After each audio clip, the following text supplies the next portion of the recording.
តោះសួស្តីបងប្អូនឥឡូវយើងមកឆែកមើលថាប្រភេទទ្វារ overhead door ដែលយើង customize តាមតម្រូវការរបស់អតិថិជនហ្នឹងវាមានអីខុសប្លែកពីទ្វារដែលយើងធ្លាប់តឡើងមុនសម្រាប់រោងចក្រហើយនឹងមានស្អីដែលដូចគ្នាអញ្ចឹងឥឡូវដោយសារគ្រោងខាងក្រៅ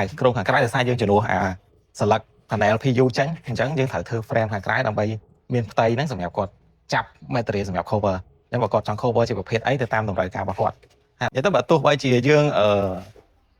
ដូរជាប្រភេទ material សម្រាប់តួទ្វារប៉ុន្តែសម្រាប់ accessory នៅខាងក្នុងយើងនៅមានដូចគ្នាទី1 ហ្វ្រាំងសម្រាប់ចាប់ពេលដែលមានបញ្ហាដាច់ខ្សែកាបឬក៏មានបញ្ហាដែលជាហានិភ័យណាមួយកើតឡើងរយៈថាហេតុយើងមានហ្វ្រាំងនេះដើម្បីទប់ស្លឹកទ្វារកុំឲ្យធ្លាក់មកដែលមានគ្រោះថ្នាក់ដល់អតិថិជនសម្រាប់អានេះយើងហៅថាតិចភ្ជាប់ជាមួយកង់ដើម្បីរត់នៅតែមានធម្មតាខាងក្រោមយើងនៅតែមានពងសុវត្ថិភាពដដែលសម្រាប់ពេលដែលទ្វារធ្លាក់មកបើសិនជាវាប៉ះទៅនឹងឧបសគ្គអីវានឹងបញ្ជាទ្វារបើកទៅលើវិញដោយស្វ័យប្រវត្តិច្បាប់សម្រាប់បិទបើកទ្វារនៅតែមានធម្មតាតិចទ្វារនៅថាអានេះយើងថែមជូនភ្ញៀវបន្ថែមទៀតដើម្បីឲ្យកាន់តែរឹងមាំហើយសម្រាប់ទីតាំងនេះដោយសារយើងកំពុងតែដំណើរការតឡើងហើយទៀតយើងនឹងបិទស្លឹកទ្វារខាងមុខអញ្ចឹងយើងនឹងអាប់ដេតជូនបងប្អូនជាបន្តបន្ទាប់អញ្ចឹងបើសិនជាបងប្អូនមានតម្រូវការប្រើប្រាស់ទ្វារប្រភេទ overhead door នេះសម្រាប់